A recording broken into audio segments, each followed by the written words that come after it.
Welcome to Cut the Crop, keeping you in the know about everything you grow. Researchers, growers and other interesting folk delivering insights and information on topics ranging from agronomy to profitability. Brought to you by the Foundation for Arable Research. Hello and welcome to Cut the Crop. I'm Anna Heslop and today I'm talking to Canterbury-based agricultural consultant and certified farm environment plan auditor Sue Cumberworth about how to prepare for an FEP audit. She's also going to tell us a little bit about what you might be able to do to up what could have been a B grade to an A grade. So welcome, Sue. Hi. First of all, let's acknowledge that the very idea of an FEP audit can be pretty scary, especially if you've not been through one before. So can you sort of explain what your role is as a certified auditor and who you're actually working for when you're on the farm? Okay, sure. That's actually a big question, so let's get started. What is an audit? Well, for a start, why are we auditing? Why do we have this audit process? And basically, farmers are being asked to demonstrate that they're doing good practice on their farms that's good for the environment. They're farming in a sustainable way. How can they do that? They can have a farm environment plan that describes their practices and then have that farm environment plan independently audited. Okay, and that's their way of saying, well, I've said I'm going to do this and here's me showing you how I'm doing it. Okay. And actually the farm environment plan is quite prescriptive because in it there are a number of objectives and targets that have been agreed by industry and in our case Environment Canterbury as being the good practices that are expected, and the farmer then writes what they do to achieve those practices. Okay, so they've had a call or a letter to say you're due for an audit. What can they expect? What happens from then on in? Okay, so they have a list of auditors they can contact, and maybe they're with an irrigation scheme and there's some auditors contracted to that scheme. So the auditor will provide some information about what's required at the audit, what they can do. So the auditor will want to see the farm environment plan, they'll want to see a copy of the consent that has required the plan and the audit. They'll want to see the overseer nutrient budget and have access to that file, or in some cases it's an end check. And then there may be other information they ask for as well. Okay. So what can growers do to make it as useful as possible for them and as easy as possible for you, so it's as painless for everybody as it can be? Okay, so as an auditor, when I send the information to the farmer about what I need, I'll send a long list of the evidence that they can have available, and I'll describe how the audit's going to work and the evidence required. So for a start, we're going to want to sit down and talk about what's happening on the farm. We're going to want to go through each of the objectives and targets and talk about it. And we're going to want to, I'm going to want to hear and see evidence that they're doing what they're saying they're doing. So can you give us an example of that? It's a bit hard. Yeah, sure. So maybe one of my targets is obviously fresh water as a big one, and even before the new freshwater rules, it was part of farm environment plan. So if my plan is to ensure that the creek or the drain or that runs through my farm is clean, and how do you check that? Okay, so first I'm going to want to see the drain and the creek. And look, it might be summer and it might be dry, it might be winter and there might be water running in it. So we'll have a discussion and we'll see what's happening. But also it's really useful for me to hear from the farmer how they manage the paddocks on either side of that drain or that waterway. So if it's a crop paddock, how do they cultivate, and what sort of a buffer do they leave between the paddock and that drain or waterway? If they've got stock grazing in there, how they exclude those stock from that waterway when there's water in it, or maybe how they use their sheep to graze that drain so that it's got a good vegetative cover that won't have erosion, but that is also going to have short vegetation so that in the case of water flowing out of it, which of course is the purpose of a drain, the drainage function, the water can freely flow. Okay. So you're talking about them telling you things. And I guess in my mind, I think, oh, it's an audit. I've got to have everything written down and I'm going to have a pile of papers this high and I'm going to show her this and show her that and show her the other. So tell me about the telling you stories bit. Yeah. So, I would basically say to the person, tell me how you manage that drain, how you manage the paddocks next to it, how you manage the stock near it, how you clean it, do you clean it, and then they'll tell me. But I'm also going to want to see some records and maybe some photos.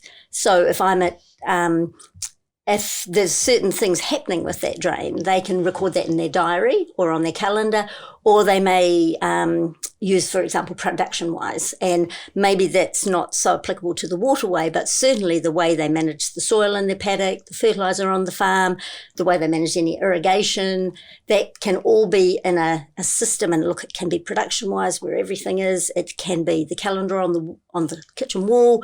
It can be a special diary, a series of photos. I don't expect special records just for auditing. If you've already got a good record-keeping system, that's going to cut the mustard quite well. Okay. So you're going to arrive, knock, knock, knock, here I am, and everyone's like, oh, she's here. What happens? Do you straight to business? Yeah, actually the first thing I do is I talk about the process. And just to check that they understand why they've got the farm environment plan and the auditing, and also how that audit's going to work. Yep. So I'll show them an example of an audit report, and so they can see what they're going to get at the end of the day, and explain that we'll spend some time looking at reports, and we'll go for a drive and a walk around the farm. So how long would they expect you to be there for that visit? Yeah, I say 2 to 3 hours. Okay, cool. Okay, so is there anything when you're driving up the driveway that you do not want to see? Anything that you're going to go and go, oh, big black mark before you're even in the door?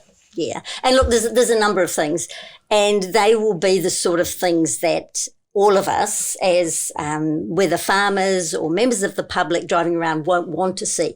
So if I'm driving up the driveway and, for example, the irrigator's in the paddock next door and my car's getting a shower so that the irrigation is going beyond the target of the crop or the paddock and it's going onto the track, then that's not good news. That's not efficient use of water. That's not good operation of the irrigator. If I see a paddock being cultivated on a dry, windy day and there's a huge cloud of dust, then, that's bad wind erosion. Mm-hmm. If I see on a very wet day soil being, if I see runoff from a paddock that's taking soil with it into the drain or the waterway, then that's not good. That's not good for the farmer losing soil and nutrients. That's not going to be good for the receiving environment of the waterway. But, there's always the possibility you're going to arrive on that day in the middle of winter when there's the ground's wet, there might be a gully running. How is that necessarily a bad thing? Yeah. Well, I have a policy, the sooner we get clean water off the paddock, the better. And so obviously when there's heavy rainfall, that water's got to go somewhere. And the sooner that gets into a drain and gets off the farm, the better in most cases. So we talk about how we prevent it taking soil with it. Yeah. And look, I try not to be really prescriptive because every farm's different and every farmer is different and people have different techniques. We don't want to see the soil leaving the farm, but I need to hear the story of how this happens and I need to see it. So that's where, what techniques is the farmer using? But also it's not a one-way ship because I've seen a lot on different farms and I have ideas that can help as well. So it's a discussion, and I like to think by the end of the audit, the farmer is going to be better equipped to meet those good management practices. And so I've helped them with their practices. Yep. And they've got a better understanding of what the whole program's about. There's one other bit in some of these FEPs that people may not be too familiar with the terminology, and that's mahinga kai. Can you explain what mahinga kai means? Sure. And maybe we take a step back. Again, why have we got the farm environment plan process? And that's because we want to see good environmental outcomes, good cultural outcomes, and of course, good farm business outcomes are essential as well. If we haven't got good social outcomes for the farmer and good profitable food production outcomes for the farm as a business, then this is not going to succeed. So mahinga kai is part of the cultural outcomes. And the way I've heard mahinga kai described, and those who know Mananui Ramsden will have heard him talk about the Māori process of sustainable food gathering and that ongoing work. And he talks about how what farmers are doing is much like what Māori traditionally and presently do, which is they want to manage the waterways and the land to be a good, safe place to harvest food and gather food. And so to get a good result on the Mahinga Kai section in your farm environment plan, we want to see you having good practice in all the other sections. If your irrigation management, your soil management, your fertiliser management, your management of rubbish on the farm are all to good practice, then your Mahinga Kai result will be good practice. So there's not necessarily an extra bit that you have to do. It's good practice will contribute. The extra bit is around protecting and then restoring native habitat. It's not essential, but where farmers are able to do that either along a waterway or somewhere on their farm. And so that's about flora and fauna. So that's about native plants and then all the life that comes with that.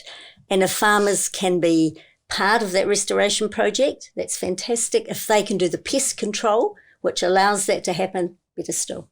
Okay, so you've been there for a couple of hours, you've been through the paperwork, you've listened to the stories, you've walked around and asked some questions and heard some more and seen how things work. What happens at the end of that visit? What happens next? Okay, so we have a no surprises policy. The aim is that by the time we leave the farm, the farmer will know and understand what the result of their audit is. And so the result of that may be you provide a grade. Yeah. So do you want to quickly run through what those grades are and then we'll move on to the next bit? Yeah, sure. Yeah. So I talked about the objectives and targets. Yes. So every target, I'm as an auditor going to say, what's my level of confidence that you're achieving the target? Is it high, medium or low? And then I combine the results for all the targets for each objective.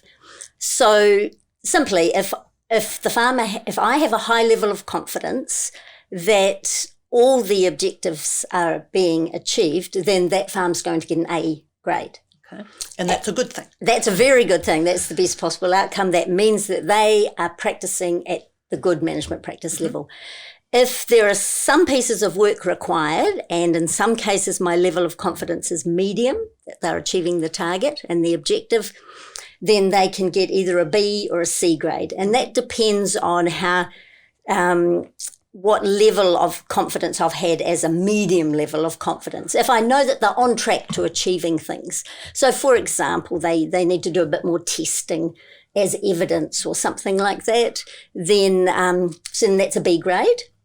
If there's something more required and they're going to have to actually start doing some new practices they haven't done before, then that might be a C grade. Now, if I've seen something I really don't like the look of, like we described coming up the driveway, then that might be a low level of confidence and that will drive a D grade. Okay. So they've got an idea of that. Is that final when you walk out the door? No, I go back and complete a draft audit report, which I send to the farmer. Now, if this will be on a template that they can have seen, and if they're an independent from an irrigation scheme, that's a template that is provided by ECAN that I'm completing. And so I will create that draft report and send it back to the farmers, and then they have 2 weeks to come back to me with any changes or corrections. And in some cases, they may come back having changed the behaviour or provided the report I was looking for. Oh, okay. So potentially there can be a change in grade. Okay. So then, and they might say, no, you didn't understand what I was saying there. Hey, let's change that. That's that. They don't think that's a proper interpretation of what they were doing. Or they might say, oh, good point. If we quickly do our irrigation bucket test now, is that going to make a difference? Or absolutely. Like yeah. I mean, this is not an examiner test. This is about achieving good environmental practice. This is about good outcomes for the farmer, but particularly good outcomes for the environment.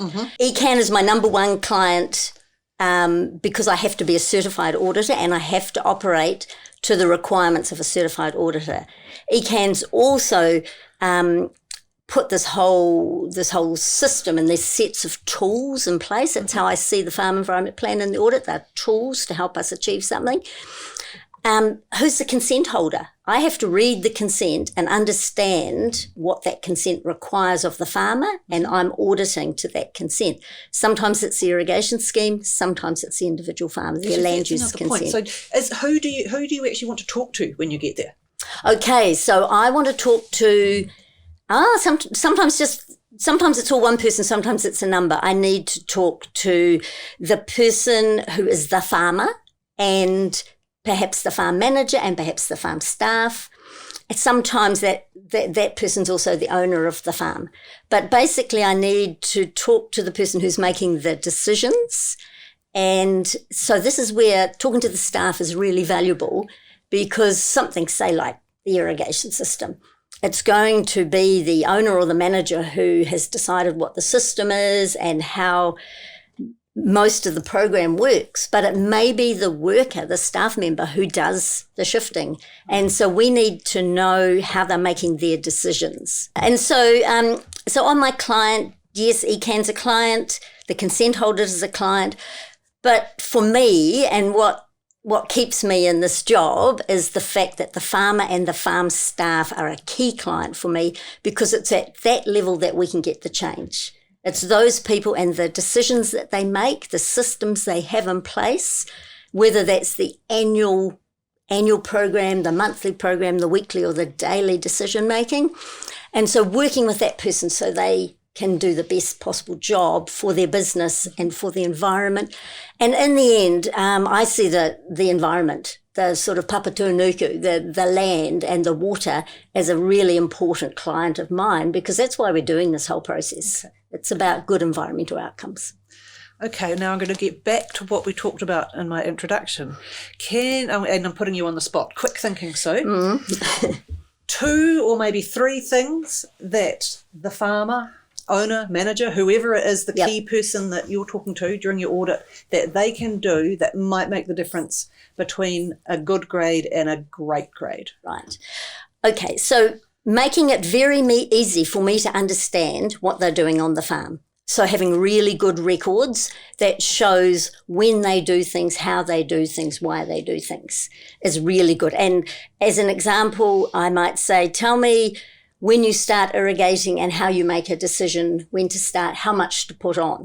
And so if they can show me either a trace from a soil moisture monitoring or a water budget or a good calendar record of the dates that they started, the weather at the time, the soil moisture at the time, and this is how we decided. But also for cropping farmers, it's not always, what was the growth stage of the crop? Did you decide? They may say to me, well, I only water that crop, maximum of 3 times and maybe twice, depending on the weather. Yep. And so I irrigated when it was tillering, and I might have irrigated at a later growth stage or flowering. And so if I can understand, if they make it easy for me to understand how they're making the decisions and making sure that what they're doing is going to be good for their crop and good for the environment, that's fantastic. Mm-hmm. Cool. So that's the main thing. You need to understand the story, and they need to be able to back it up with some kind of documentary or electronic evidence. I often say to them, look, put yourself in the boots of the auditor. If you were going to a cropping farm or any farm, and often you might on a field day or something, what would you want to hear and what would you want to see to give you confidence that this person is doing a good job by the environment? Well, everyone, now you know. Thanks very much for listening, and thank you, Sue, for coming along. Have a great day on the farm. Thanks for tuning in to Cut the Crop, presented to you by FAR. If you'd like to know more about any of the topics discussed or have any suggestions for future topics, go to www.cutthecrop.co.nz.